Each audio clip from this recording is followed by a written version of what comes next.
어떤 사람은 텃밭도 가꾸고, 그게 또 스트레스를 푸는 거가 되는 거죠. 그래서 그런 이제 일들과 누군가를 만나서 빈번하게 이렇게 자기 얘기를 해야지만 살 수 있어요.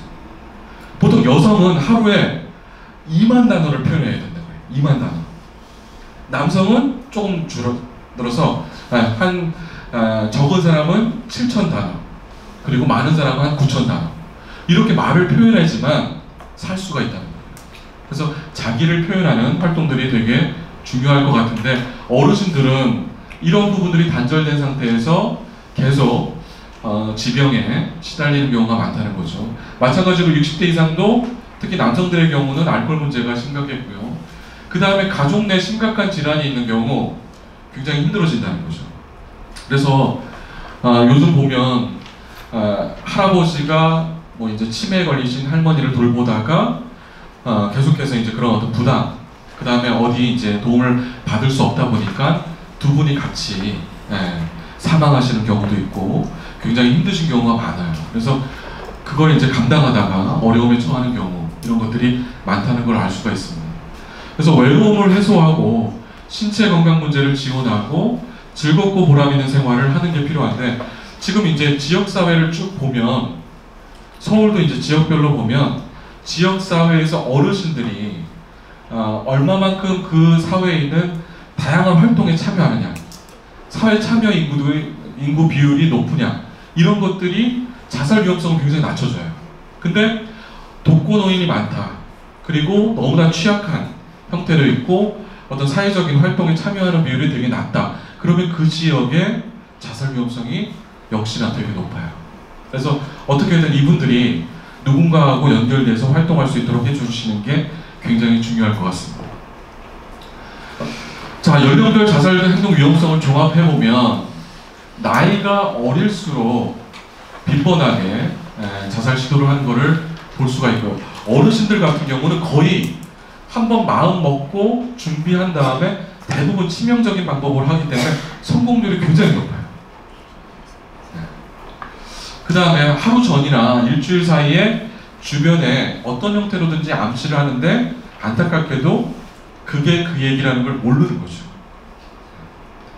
그 다음에 자살 장소는 주로 자신의 집이나 집 근처에서 많이 하고 계시고요.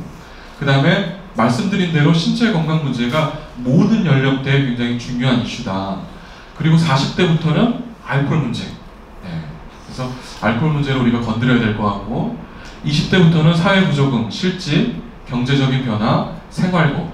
그래서 근본적인 자살 예방이 되기 위해서는 요 사회적인 어떤 부분들을 건드려 줘야지만 가능하다라는 생각들을 하셔야 될 것 같고요. 지금 모든 연령대에서 주변에 믿고 의지할 수 있는 사람이 없다라는 얘기를 해요. 예전에 심리부검 했을 때도 두 가지 공통점, 어린 시절의 불행한 삶, 또 내 주변에 아무도 없다 이야기할 사람이, 요 두 가지 공통점이 나온 적이 있거든요. 그러면 우리가 여기서 생각해 볼 게, 얼마나 우리 주변 사람들에게 이야기할 수 있는 통로를 열어주고 있느냐, 그 사람들이 쉽게 다가와서 자기 마음속에 힘든 것들을 좀 이렇게 쏟아낼 수 있는 그런 어떤 창고를 마련해 주느냐, 이게 중요하다는 거죠. 캠페인도 중요하고 뭣도 중요하고 다 중요한데, 정말 중요한 거는 혼자 고립된 사람들을 찾아서 그 사람들이 누군가하고 소통할 수 있도록 해주는 게 중요해요. 한국은 혼자 아무도 모르게 살다가 아무도 모르게 죽는 분들을 고독사 한다고 하잖아요. 일본에서는 고립사라고 해요.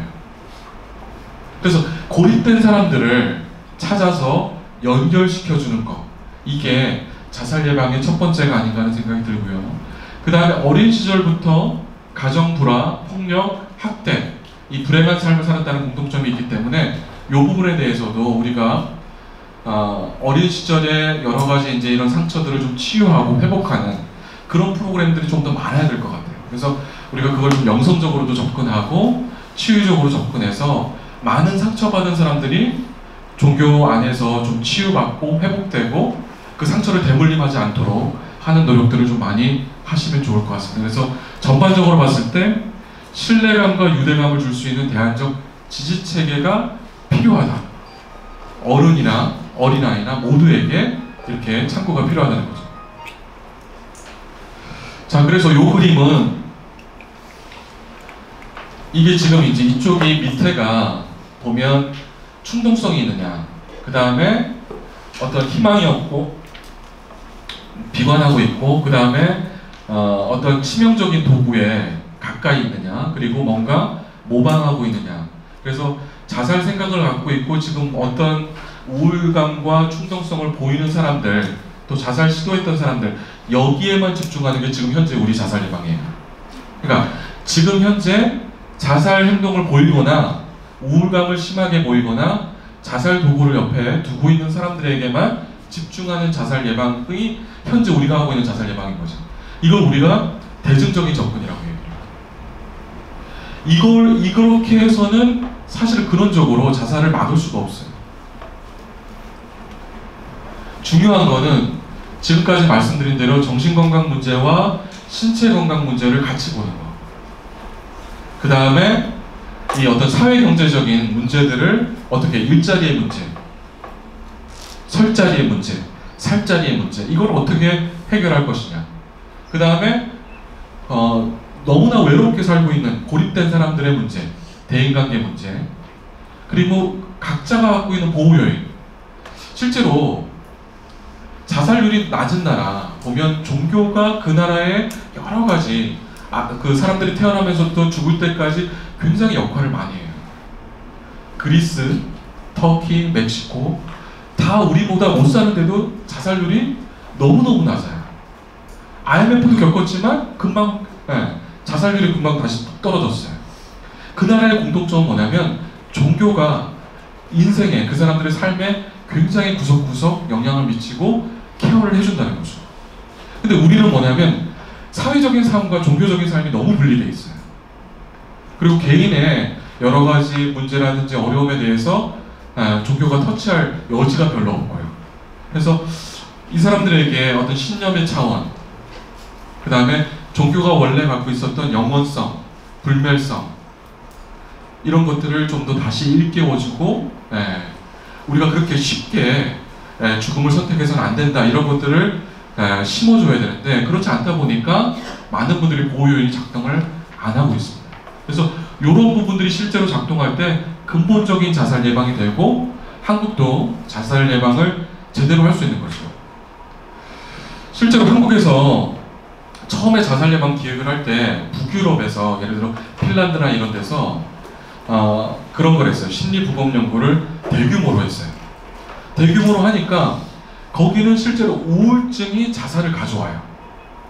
왜냐면 거기는 기본적인 소득이 보장되어 있고 어르신들의 나중에 이제 노인 돼서도 연금이라든지 다양한 혜택 때문에 먹고 사는 문제는 없거든요. 그러다 보니까 거기는 이제 우울증이 심각해지면 자살로 이어질 수 있는 거죠. 근데 그걸 한국에 갔다가 우리도 우울증만 막으면 자살을 막을 수 있다고 막 했거든요. 다 실패했어요. 한국의 우울증은 왜 우울하냐면 경제적으로 힘드니까 우울한 거예요. 가족 내 맨날 찌그락찌그락 싸우니까 우울한 거예요. 근본적인 문제가 해결 안 되니까 아무리 우울증 약을 먹고 약을 올려도 해소가 안 돼요. 그래서 이런 근원적인 문제에 조금 더 관심을 가질 필요가 있다. 트라우마에 대해서 이제 좀 본격적으로 말씀을 나누도록 하겠습니다. 트라우마 얘기는 많이 들어보셨죠? 네.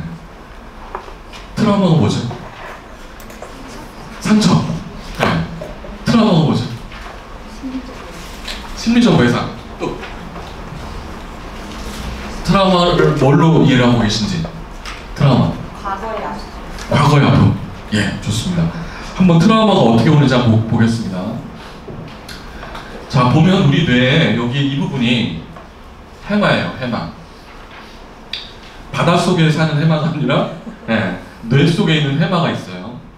해마가 어떤 기능을 하냐면 우리가 이제 외부로부터 지식, 정보를 유입하게 되면 여기에서 저장을 해줘요. 근데 이 해마라는 부분은 망치로 때려도 안 깨져요. 근데 심리적으로 뭔가 스크래치가 나면 너무너무 손상을 받아요. 자, 이 부분이 손상을 받게 되면 기억이나 학습에 문제가 생겨요. 주의 집중이 안 돼요. 그리고 외부에서 아무리 사람들이 이게 중요한 정보야, 중요한 지식이야 얘기해줘도 머릿속에 제대로 저장이 안 돼요. 자, 그 다음에 귀 뒤에 하나씩 아몬드 모양으로 2개의, 여기 귀 뒤에 하나씩 아몬드 모양으로 편도체라는 게 있어요.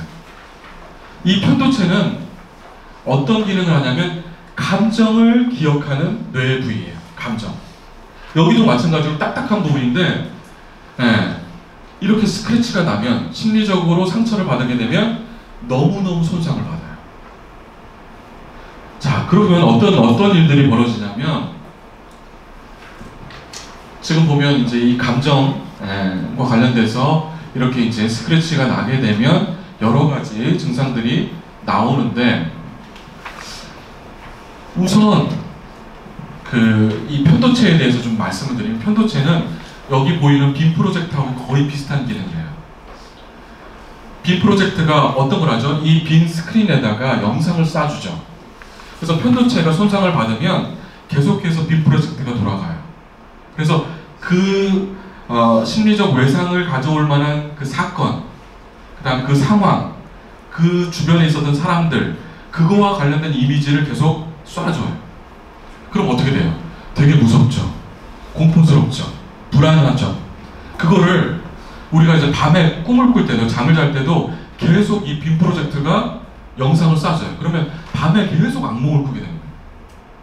악몽을 꾸는데 밤에 잠을 자면서 악몽을 꾸는 것으로 끝나는 게 아니라 낮에 걸어 다니는데도 그런 영상이 확 떠올라요.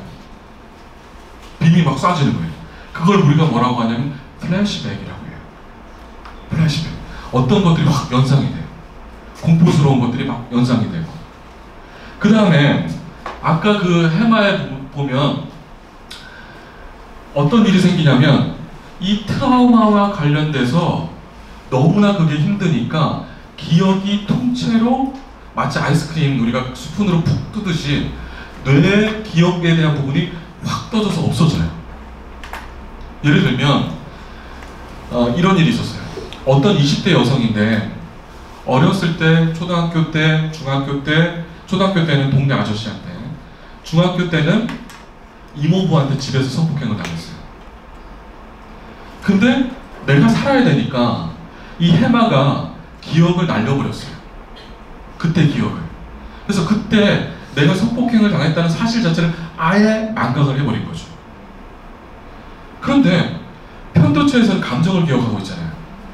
감정에서 계속해서 뭔가 이상한 이미지를 꿈에서 쫙쫙 쏴주는 거예요. 막 무섭고 그렇죠. 그리고 이 해마에서 눌렀지만 이 기억이라는 게 잊은 것도 아니고 안 잊은 것도 아닌 상태에서 몸에서 뭔가 자꾸 올라와요. 그걸 우리가 강박적인 반복이라고 하는데, compulsive repetition이라고 하는데, 이게 정확한 기억을 안 나는데 몸에서 자꾸 뭐가 올라와요. 또 배가 너무나 아파. 머리가 깨질 것 같아요. 수업에 집중할 수도 없고 사람을 만날 수도 없고 남자만 보면 기겁을 해요. 그러니까 계속 죽고 싶은 거예요. 그래서 이런 어떤 트라우마 상태에서 보면 많은 사람들이 기억을 제대로 하는 게 아니라 기억을 굉장히 단편적으로 하고 있고, 그 다음에 무서운 것들이 자꾸 떠올라요. 그래서 트라우마는 우리가 보통 어떻게 얘기를 하냐면, 우울증은 그래도 약을 먹으면 치료가 돼요. 그 다음에 어떤 우울증은 그냥 운동 열심히 하면 땀 흘리면 없어져요. 실제로. 그런데 트라우마는 웬만해선 잘 치료되지 않는 우울증이에요. 그 다음에 지난번에도 잠깐 말씀드렸지만 트라우마가 갖고 있는 2가지 중요한 속성이 있어요. 하나는 지연성, 또 하나는 소급성이에요. 지연성은 뭐냐면 그 사건이 일어나고 나서 바로 뭐가 생기진 않아요. 그냥 그런 대로 잘 지내요. 근데 어느 순간, 엉뚱한 순간에 성당에서 미사를 보고 있는데 갑자기 눈물이 팍 쏟아져요. 갑자기 어디서 밥을 먹고 있는데 밥을 못 먹겠어. 울컥하고. 갑자기 쇼크가 오는 거예요. 그렇게 지연성, 뒤늦게 쇼크가 팍 오죠. 쇼크가 오면서 내 마음속에 원래 어렸을 때부터 갖고 있던 상처나 힘든 거, 살면서 고통스러운 것들을 다 합쳐서 다 보따리 다 합쳐서 끌고 올라와요. 그게 소급성이에요. 그래서 트라우마는 그 사건 자체도 굉장히 충격적이고 힘들지만 그 사건이 나한테 심리적인 크랙, 균열을 만들고 무언가를 내 심리적인 어떤 붕괴 상태를 만들어주면서 내가 원래 갖고 있던 것들을 다 싸잡아서 올라온다. 그럼 어떻게 돼요? 주저앉는 거예요. 주저앉고 굉장히 힘들어지는 거예요. 그 다음에 또 한 가지 어떤 기능이 있냐면 트라우마 상태에 있는 사람들은 굉장히 예민해져요. 그리고 막 불안에 떨어요. 왜 그러냐면 예를 들어 전쟁터에서 전우가 죽었다. 막 폭탄이 날아다니고 막 사람들이 계속해서 죽는 모습들을 봤다. 그러면 내가 지금 안전한 나의 세계로 다시 돌아왔는데도 계속 악몽을 꾸고 불안에 막 예민해져서 막 전전긍긍해요. 본인은 심리적으로 왜 그러냐면 그런 상태에 있어야지만이 내가 또 그런 일이 닥칠 때 그걸 대비할 수가 있다고 생각합니다. 대처할 수 있다고 생각합니다. 폭력에 시달리는 사람들은 계속해서 과자극돼 있어요. 예민해져 있어요. 그리고 또 언제 폭력이 올 거라고 믿기 때문에 계속해서 그 얘기 불안에 시달리면서 막 곤두서 있어. 편안한 마음 상태로 못 있는 거죠. 그러니까 현실적으로 안 그래도 다른 상황에서 굉장히 곤두서 있고 예민해 있고 불안에 떨고 있는 거죠. 그 다음에 생각이 이제부터는 어떻게 되냐면 뇌에서 생각이 부정적인 쪽으로 경로가 나가지고 무슨 생각을 해도 계속 부정적인 생각만 하게 되는 거예요. 그 다음에 굉장히 우울감이 엄습해 들어요. 이유 없이 계속 우울하고 다운되고 힘들어져요. 이게 그 딱딱한 망치로 깨도 안 깨지는 해마와 편도체에 심리적인 이 외상이 생기면 이렇게 스크래치가 나고 손상이 돼요. 근데 이렇게 이해하시면 돼요. 한번 손상이 심하게 나면 우리가 피부가 멀쩡할 때는 이렇게 딱딱한 게 이렇게 닿아도 안 아파요. 근데 여기가 내가 찢어져 있는데 어떤 날카로운 게 이렇게 닿게 되면 어떻게 돼요? 너무 아프죠. 그러니까 트라우마 상태에 있는 사람들은 지금 완전히 온몸에 심리적으로 상처기가 나 있어서 세상과 딱 부딪히면 소스라치게 놀라는 거예요. 아픈 거예요.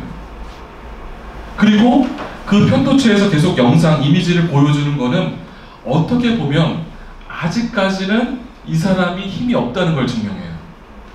그래서 이 트라우마에서 회복되는 유일한 방법은 뭐냐면 원래 있었던 그 사건을 있는 그대로 이야기하고 직면하고 그걸 바라볼 수 있는 힘이 생기면 거기서부터 좀 자유롭게 돼요. 근데 아직까지 계속 무서운 영상이 보이고 불안하고 자꾸 회피하려고 한다. 아직은 힘이 없는 거예요. 근데 이 사람을 무조건 직면시키게 되면 어떻게 돼요? 더 심각해져요. 더 심각해져요. 차근차근 힘을 길러서 이 사람이 조금씩 그 얘기를 할 수 있게 되고 조금씩 그거에 대해서 내가 객관화시킬 수 있게 되는 힘을 길러야 돼요. 상담을 할 때도 두 가지 타입의 상담이 있어요.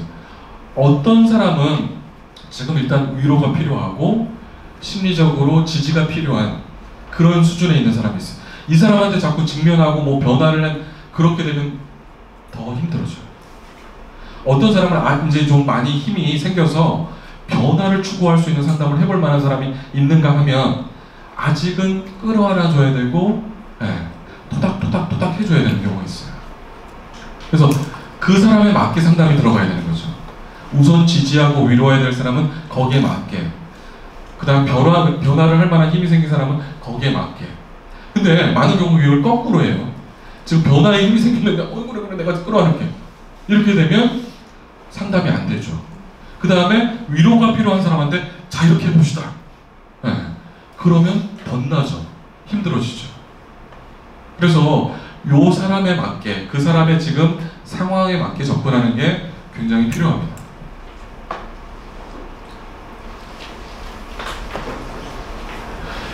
자, 그래서 중요한 거는 우리가 이제 나쁜 스트레스가 계속해서 쌓이게 되면 이런 어떤 트라우마로 연결될 수 있는 가능성이 커지는데 이 트라우마가 보면 아까도 말씀드린 대로 안정감을 느끼고 편안한 상태에서 조금씩 그걸 얘기할 수 있게 되면 자유로워지는데 계속 이 불안에 막 그렇게 상처받은 그런 상태에서 계속 회피하고 불안에 떨고 막 이렇게 되면 계속해서 쉽게 더 나쁜 스트레스가 쌓이게 돼요.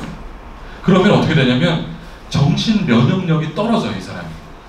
그래서 다양한 신체 질환이나 정신적인 질환이 발생할 수 있다는 거죠. 왜냐하면 우리의 뇌의 모든 부분하고 신체적인 모든 부분이 연결되어 있어요. 자, 한 번 더 정리를 해보면 우리가 외상후 스트레스 장애라고 하는 PTSD는 죽음 또는 죽음의 위협 또는 심한 상해 또 성폭력을 실제로 초래했거나 위협한 사건, 그러니까 자살을 실제로 받거나 그 현장에 있었던 사람들, 그 다음에 죽음을 실제로 그런 어떤 자연스러운 죽음이 아니라 사고나 이런 걸로 목격한 사람들은 이런 것들이 발생할 수 있다, 이렇게 보셔야 되고요. 그 다음에 성폭력도 굉장히 큰 외상 사건으로 봐야 되고, 그 다음에 이제 두 분이 이렇게 사시다가 90이 됐는데 마나님이 돌아가셨다. 이거는 트라우마 아닙니다. 예? 이건 트라우마 아니에요. 그냥 돌아가신 거예요. 예. 근데 워낙에 관계가 좋다 보니까 한쪽 이제 어르신이 돌아가시고 곧 이어서 돌아가시는 분들도 꽤 많으시더라고요. 하여튼 그렇지만 트라우마는 아닙니다. 그 다음에 여기 보면 개인에게 극심한 두려움, 무기력 또는 공포를 초래한 사건. 그냥 갑자기 내가 무슨 공포영화를 봤다, 그래서 PTSD가 왔다, 이런 거 없습니다. 이건 아니에요. 그 다음에 집에 갔는데 뭐 딸내미 확 나와서 네, 극심한 두려움과 공포를 느꼈지만 이건 트라우마 아닙니다. 네. 실제로 죽음, 이런 게 트라우마고요. 그 다음에 우리가 또 여기 지금 주목해야 될 게 대리외상이라는, 또 2차 외상이라고 하는 개념이 있어요. 이건 뭐냐면 2차적으로 내가 직접 목격을 하는 건 아닌데 내가 사례 관리했던, 내가 상담했던 그분이 자살로 사망했다는 소식을 듣는 거예요. 그렇게 되면 직접 목격한 건 아니지만 심리적으로 굉장히 큰 충격을 받겠죠. 지금 지역에서 상담하시는 분들, 뭐 서비스, 여러 가지 다양한 서비스 실천하시는 분들 중에 이런 어떤 대리외상, 2차 외상이 겪는 분들이 되게 많아요. 저희 자살예방센터에서도 실제로 전화 도중에 너 때문에 나 죽는다고 끊고 죽는 사람이 있어요. 그럼 상담자는 그냥 주저앉는 거예요, 거기서. 이게 이제 외상이 큰 거고요. 그 다음에 이제 언론 노출로 인한 PTSD. 이거는 지금 논란이 있긴 한데 저는 사실은 이것도 가능하다고 봐요. 왜냐하면 실제로 제가 만났던 유가족분 중에 어떤 유가족이 있냐면 아빠가 이제 자살로 사망했는데 그 아빠가 어떤 일을 했었냐면 모 통신사에서 모든 방송 채널을 켜놓고서 모니터링하는 직업이었어요. 근데 세월호 참사가 있고 나서 그 모든 방송국에서 무슨 방송을 해줬어요? 세월호 참사만 24시간 보여주는 거예요. 그러니까 이분이 거기에 허구한 날 그것만 이제 노출됐다가 너무 힘들어서 집에 왔는데 갑자기 안방 창문 열고 그냥 뛰어내렸다는 거예요. 가족들이 와서 저한테 뭐 어떻게 말을 못 하시는 거예요. 그래서 언론에 계속 노출된 것도 굉장히 위험하고, 그 다음에 이제 소방관 아내분들을 봤더니 소방관들이 이제 PTSD가 많거든요.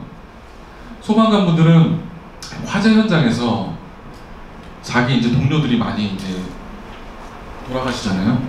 돌아가시는데 이분들이 제일 견디기 힘든 게 뭐냐면 어린 아이들이 화재 현장에서 불타 죽는 거. 그걸 보면 그 다음부터는 뭐 하여튼 아무것도 할 수 없다고 그러더라고요. 근데 어떤 소방관이 근무가 끝나면 집에 와서 아내한테 미주알 고주알 다 얘기를 한 거예요. 그럼 본인은 PTSD가 없어. 근데 아내는 그냥 PTSD가 온 거예요.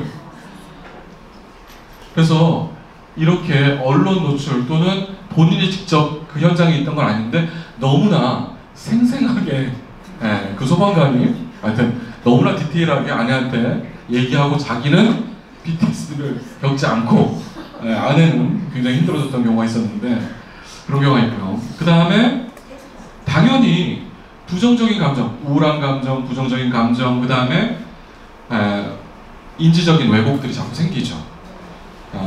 굉장히 이제 막 그 별로 아닌 자극인데, 사소한 자극인데 굉장히 크게 느껴지고, 그 다음에 어떤 현장에서, 죽음의 현장에서 앰뷸런스 소리가 같이 이제 오버랩돼서 기억이 되어 있다면, 길가에 갑자기 이제 앰뷸런스 소리만 나도 너무너무 이렇게 놀라고, 실제로 우리 뇌에 그 놀란 반응을 보이는 그 부위가 있어요.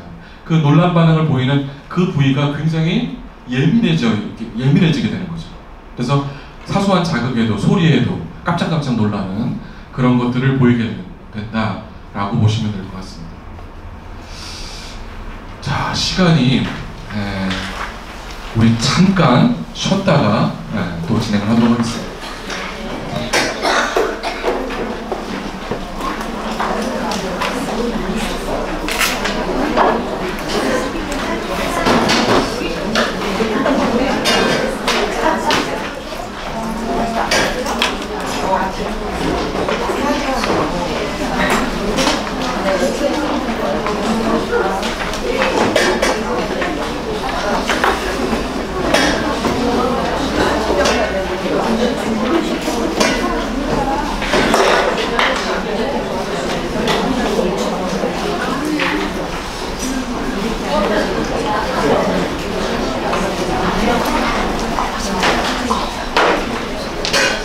오, 이렇게 따뜻하네.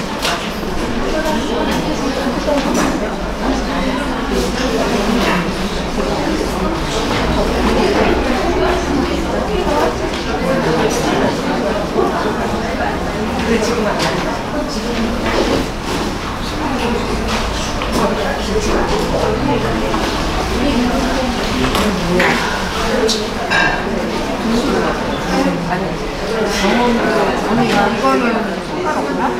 상관없고 번호만 쓰면 돼. 미래상처럼. 그러다가 칼에다가 그때 빠스 빠지. 그치. 근데 해가 어때요? 하나하나 연습하는 안 좋지. 나 있어. 여기 엄청 신기하려나?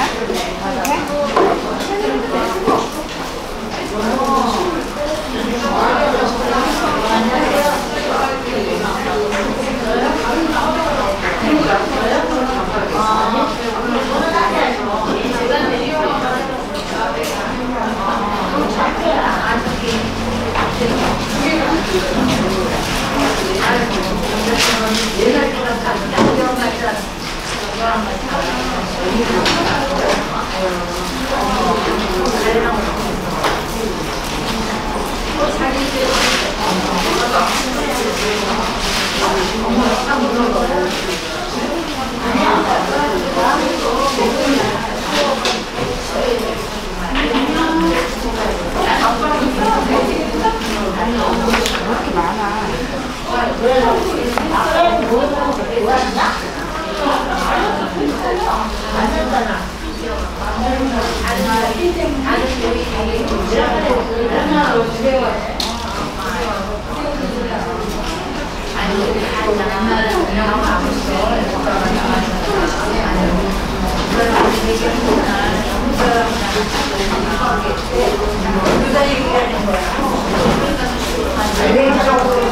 칼에다 쓰면 돼. 아니, 칼에다 쓰면 돼. 그래?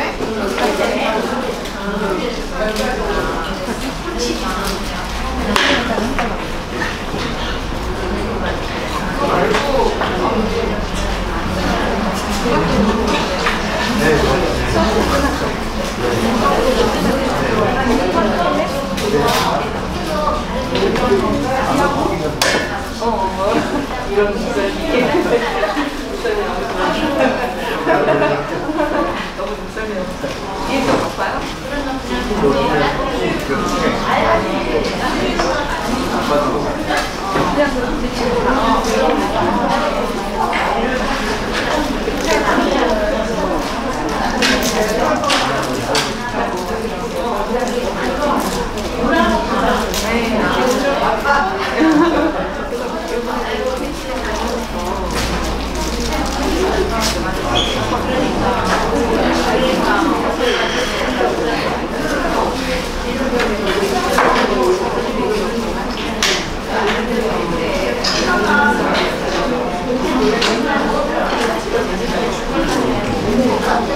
이렇게 열심히 하시잖아. 아, 딴 거 갖고 계시. 아, 이거 언니도 실패야? 올라가요. 왜?